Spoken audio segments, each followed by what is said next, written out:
Ahoy! How are you? Well, I hope. So, we are going to talk about Faust, the story, Faust, and some other things. Briefly, we're not going to go too far down a rat hole, but I thought it would be fun to talk about what I've been reading over the last few months. And it's all Faust. Faust. I thought it'd be fun to have some Faust wine while we're talking about Faust. Now, everyone should be pretty familiar with the story of Faust, even if you don't realize it. Faust and Mephistopheles, we'll get to that in a minute. But there's been countless books, movies, music, based on the story of Faust and the plays of Faust. The Devil and Daniel Webster is a movie. Angel on My Shoulder, movie. Bedazzled, both the, I think it was 67 or 68 version, as well as the 2002 version with Elizabeth Hurley and Brandon Fraser. Damn Yankees, Little Shop of Horrors, even in comics, Stan Lee's Mephisto, which we'll get to here in a second, I think first appeared in 1968, the Silver Surfer.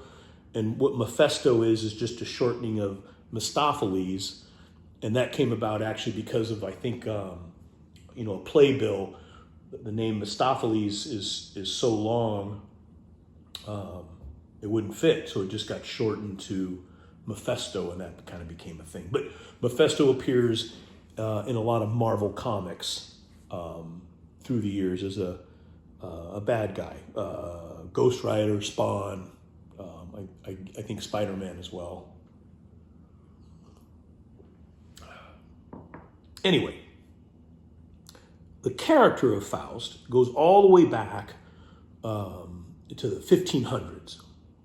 It's this kind of a German legend, and I'm only touching the surface of all this stuff. We're not going to go too far down some rat holes, so I think you'll find this interesting. But anyway, this German legend is sort of based on an actual person named Johann Faust, who lived from 1480 to 1540.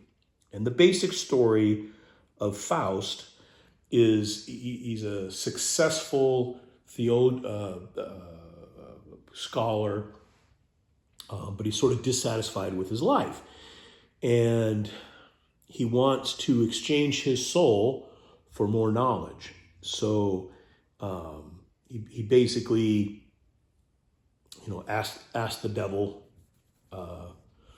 for all types of knowledge. Well, the devil sends Mephistopheles to make this bargain. A certain number of years, you can obtain all the knowledge you want, and then the devil gets your soul. And I think at the time, that's sort of rudimentary sort of church propaganda at the time. You want to seek out your answers from God, not knowledge. Knowledge bad, knowledge is the devil. You can get your answers from the holy book. Don't go thinking. Don't draw your own conclusions. Obviously very, very popular. You flash forward about 50 years or so, and this cat named Christopher Marlowe in the 1590s, he writes and performs a play called Dr. Faustus, based on this, I don't know if based on this story, or I think in the 1500s they just sort of wrote things, we'll call it a pamphlet, that was talked about. Anyway, Christopher Marlowe, right here, writes a play, and this is actually a pretty good play to read, at least this version, because it gives you notes, almost as if you were watching it. Hammer drops, makes a clang, that kind of thing. But this is Christopher Marlowe's play based on Johann Faust's story.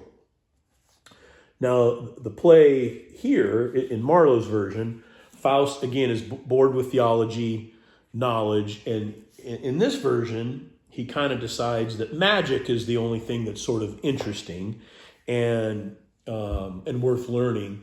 And he sort of attempts suicide and fails. And he ends up sending Wagner, I was saying Wagner for a lot of times, but I believe it's Wagner, to find some magicians because he wants to learn, magic.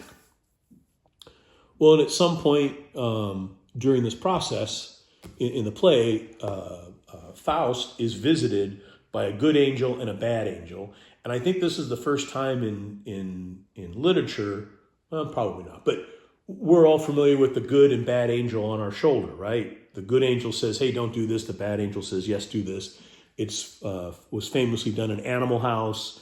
It's been famously done in Warner Brothers cartoons, countless things. We're all very familiar with that process. But when Faust tries to conjure the devil, he's trying to find magicians. He tries to do magic.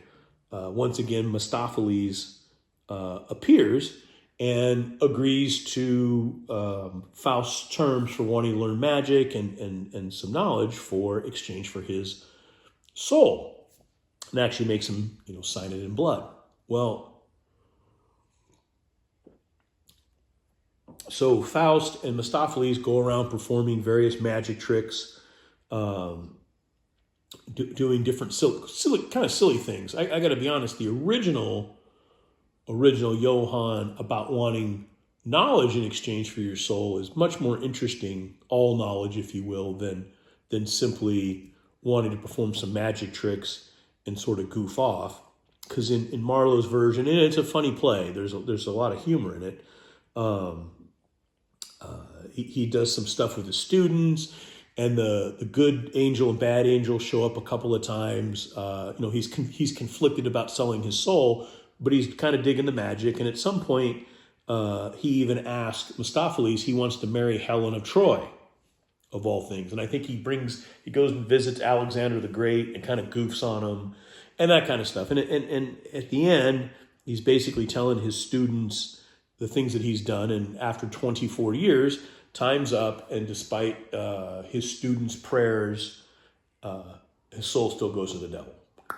So that bounces around. 200 years later, Gauthier's version, right here, I have this particular version, which is quite old. It's actually a beautiful book. I got it. I really liked some of the illustrations that were in it.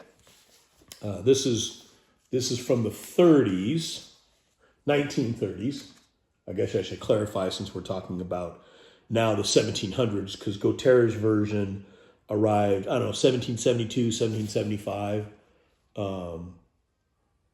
Part 1 and 2, which we'll get to in a second here, but let's see if there's any more good illustrations here that are easily found.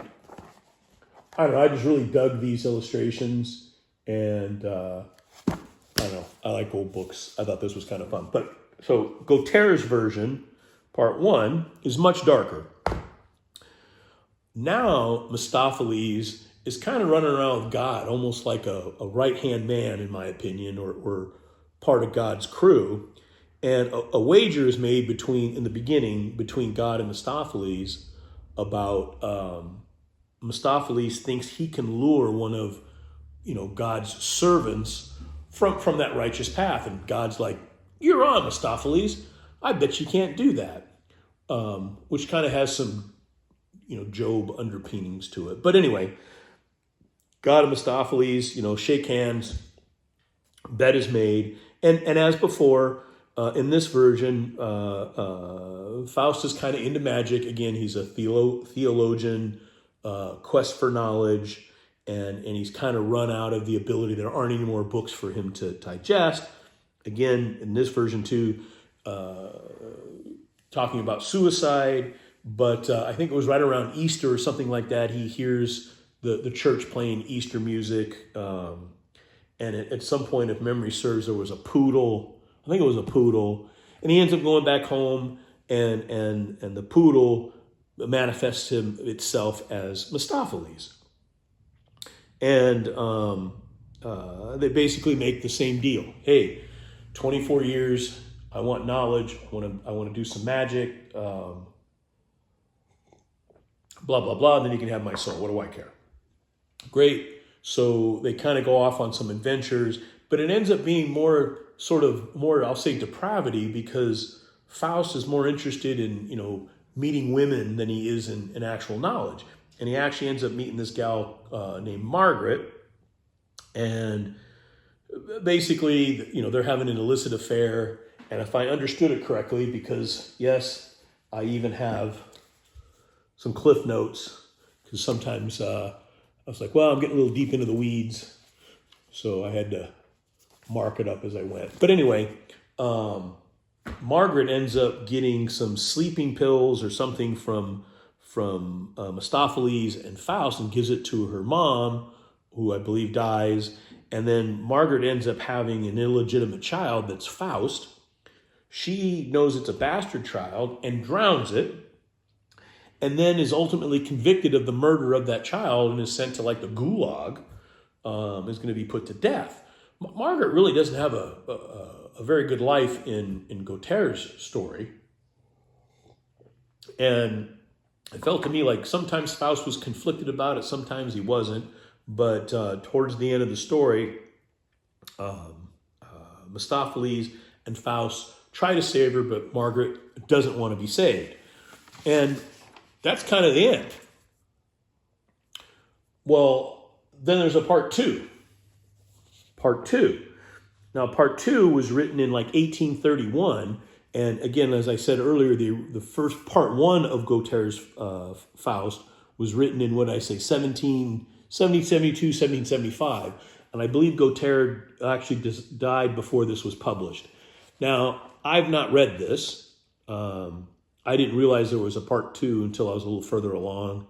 My presumption is this is where Faust either gets redemption or his soul is taken. My hunch is he gets some sort of redemption. But I've not read it. But what gets really interesting, so again, it starts with the pamphlet, goes to Marlowe's play, which is quite good. And I think you can, on YouTube, you can probably actually watch this play be performed in some different playhouses. It's got some humor. I think any modern interpretations, there's actually some fun. Even for those of you who liked Tombstone, the play they see is Faust. When he's sitting there shaking the urine jug and the colors, and they're all watching. That is Faust. Gautier's version is quite good, and I believe that's how his name is pronounced. It is not pronounced. I don't know if you can see the name here anywhere. It looks like Goeth's. It's not. That's Gautier. Anyway, it's very good. It's not as humorous. It's more of a downer. There's another beautiful illustration. Look at that. Isn't that cool? This is a great book. I really like these. It'd be nice if I could figure out a way, or maybe someone has, to lift these illustrations without destroying the book and make posters of these. Look how amazing that is. Anyway, so you got Marlowe's version, Gautier's version. Now we flash forward to modern times, and again, music, and there's been all kinds of various plays. Movies don't exist yet, but books based on the Faust, Faustinian tragedy, if you will. But we flash forward now to the 1930s, Germany. And there's this cat named Klaus Mann, and he's the son of Thomas Mann, who's a famous, I think he won the Pulitzer Prize for literature in like 1930, something like that. But Klaus Mann, he's running around with his sister Erica, and they've got to flee Germany at that time, like 1933. They sort of self-exile because being from the artist community, and they're a little different, and they're very outspoken about, at that time, communism was a little bit popular than it is today, socialism. They were very outspoken. They came from a wealthy family. And as the Nazis took over, they needed to get the hell out of Germany because, quite frankly, they're going to end up going to a camp. Anyway, they fled, I believe, to Spain. And about that time, this Klaus guy, again, they're doing plays. writings and things of that nature. Well, Klaus ends up meeting this actor who's 10 or 12 years older than him and his sister are, named Gustav, I believe it's Grungens, and he's a German actor. Also not presently in Germany at that time. Interesting thing is, Klaus Mann and this Gustav cat start having an affair. And during that affair, Klaus ends up marrying Erika.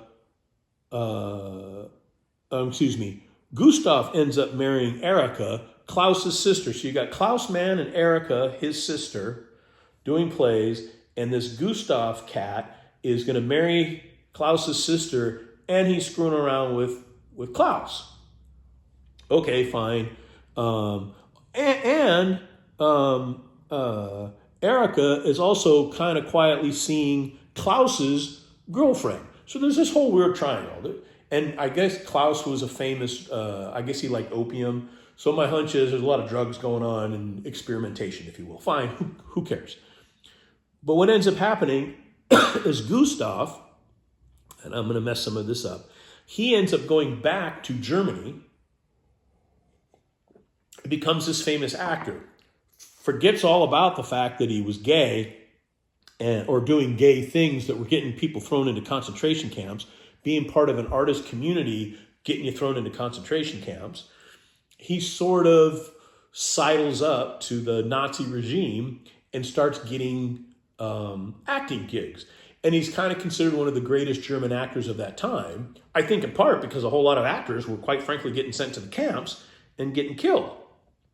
Anyway, he becomes very, very famous. And one of the things he's most famous for is playing Mephistopheles in Faust plays. What's interesting, wait for this, is Klaus Mann, who's sort of indignant, I think, on some level. And again, this is a great oversimplification. But in 1936, Klaus Mann writes a book called Mephisto. Now, Mephisto, which didn't get published in English until like 1977, but he writes this book, Mephisto. And again, Mephisto is just short for Mephistopheles on a playbill, which is about this wide. The name just wouldn't fit, so they always shortened it. Well, he writes this book, Mephisto, which basically parallels what Gustav kind of did. His character in the story is called Heinrich, like Hoffagen or something like that. It's not the greatest book.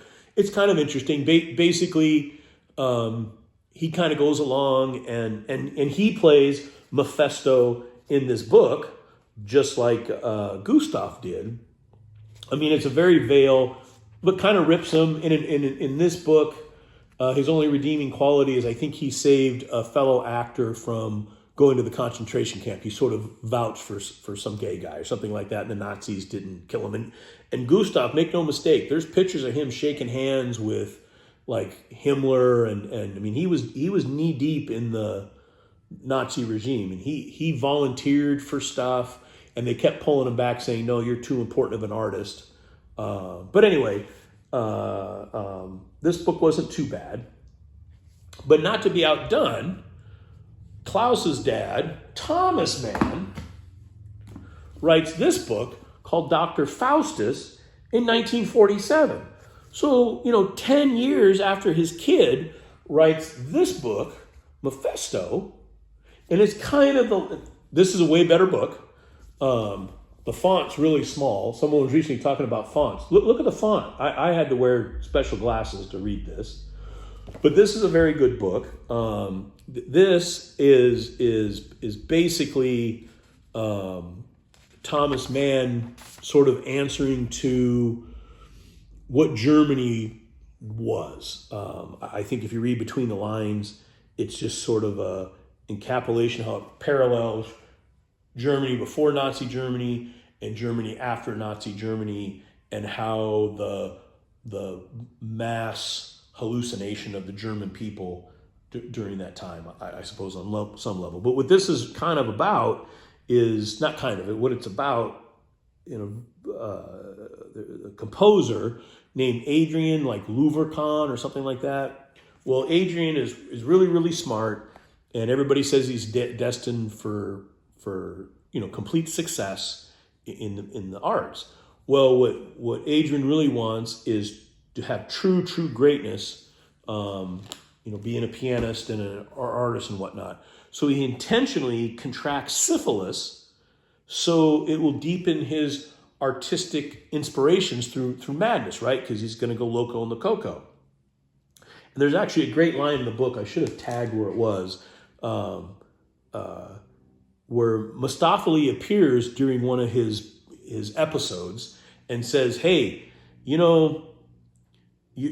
can only see me because of your madness, but that doesn't mean I don't exist." And I thought that was a pretty clever line, because maybe he doesn't exist. Maybe it's just part of the madness, which maybe this isn't a Faustinian story. Maybe it's just a story about a hooplehead who gets syphilis so he can go nuts so that he can be a better artist. Anyway, in this story, and again, it's worth reading. I don't want to spoil a whole lot of it. During some of his episodes, his deal with Mephistopheles, that he makes a bargain for his soul for 24 years of genius. I don't know the significance of 24 years, or does he? Because he's Looney Tunes. But anyway, this is worth a read. And Thomas Mann, I don't want to go too deep into the weeds on him either. He wrote a number of books, and interestingly enough, it even says on the front of the book, look, awarded the Nobel Prize for Literature. Even he was known to like to dance with the boys from time to time. I guess no one took it too serious. He just liked he would write letters and maybe smile just the right way, but never acted on anything. He just liked the idea of supposedly, allegedly. But he was also a great influence in Germany. I don't know where he fled to, because he too, during the Nazi regime, had to leave. He married to a wealthy family, a Jewish family. So I don't know. God knows where they were hiding. But anyway, I thought all of this was it was very, very interesting. A lot of Faust. Maybe too much Faust. But the idea, and it appears in all kinds of movies. When you think about it, every time someone makes a bargain with the devil, it's always for your soul. And it seems to me in the original incarnation of Faust, it was for knowledge, and it was an argument sort of against the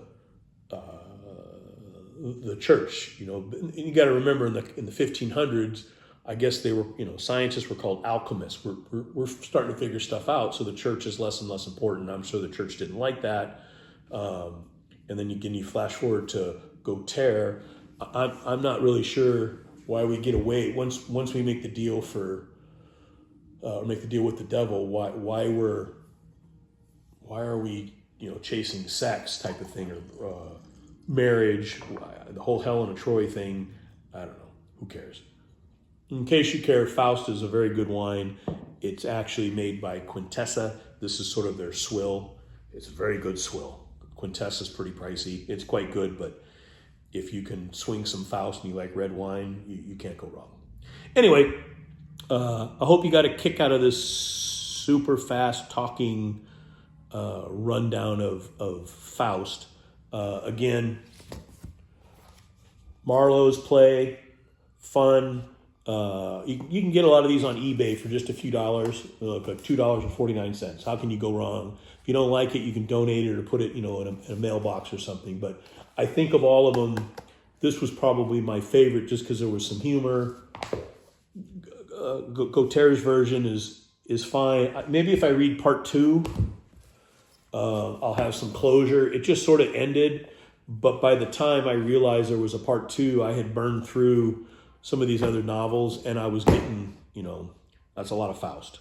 And this is, again, Thomas Mann. I know why he won the Pulitzer Prize. This, compared to his kid, you know how they say the apple doesn't fall far from the tree? He fell pretty far from a writing standpoint. Man, Thomas Mann smoked him like a pack of Cools. It's a very good book. Anyway, thank you so much for watching. I hope you got a kick out of this. If you're interested at all, go to the library, check out Marlowe, start there, and work your way down. But the next time you're watching a movie or you hear a song and you hear the name Faust, you kind of get the gist that they're making a deal with the devil, or Mephistopheles, or Mephisto, as Marvel calls him. Anyway, thank you so much for watching. Have a great day. Remember, in this world, when you could be anything you want, you be kind, you be humble, you be forgiving, and we'll see you next time. Bye.